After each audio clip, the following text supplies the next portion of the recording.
হবিগঞ্জের বানিয়াচং উপজেলার নাগোড়ায় অবস্থিত শচীন্দ্র ডিগ্রি কলেজটি শান্তিপূর্ণ এবং সবুজ পরিবেশের জন্য বেশ পরিচিত। চারদিকে পরিকল্পিত সবুজায়ন, সুন্দর জলাশয় এবং প্রাকৃতিক সৌন্দর্যে ঘেরা এই কলেজে সম্প্রতি শিক্ষার্থীদের উদ্যোগে ছাত্র রাজনীতি নিষিদ্ধ করা হয়েছে। কলেজ গেটে শিক্ষার্থীদের পক্ষ থেকে ছাত্রলীগ, ছাত্রদল এবং শিবির নিষিদ্ধ শিরোনামে একটি ব্যানার টানানো হয়েছে, যা কলেজের গভর্নিং বডি, শিক্ষক এবং স্থানীয় নেতৃবৃন্দ স্বাগত জানিয়েছেন। 1998 সালে শিক্ষানুরাগী প্রয়াত শচীন্দ্র লাল সরকার কলেজটি প্রতিষ্ঠা করেন। বর্তমানে এখানে অনার্স সহ 3টি বিষয়ে পড়াশোনা করছে প্রায় 3,500 শিক্ষার্থী।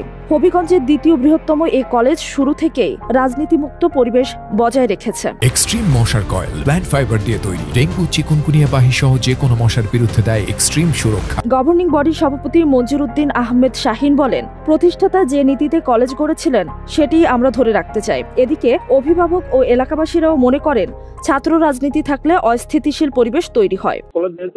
রাজনীতি মুক্ত এবং এত বছর যাবত আছে রাজনীতি মুক্ত, অনেক গার্জিয়ানরা তাদের ছেলে মেয়েদেরকে দিচ্ছি রাজনীতি নাই দিকে, এখানে আমরাও চাই যে এটা রাজনীতি মুক্তই থাক।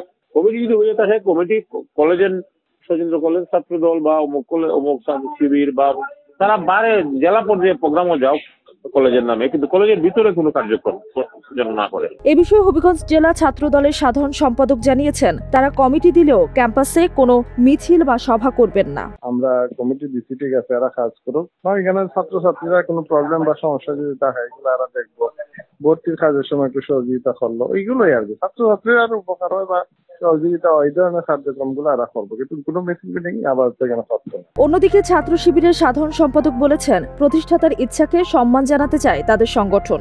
রাজনীতি হলে এখানে রাজনীতি ঢুকে গেলে একটা ক্যাম্পাসে পেশি শক্তি, দাঙ্গা হাঙ্গামা বিভিন্ন বিষয়ে প্রবেশ করে।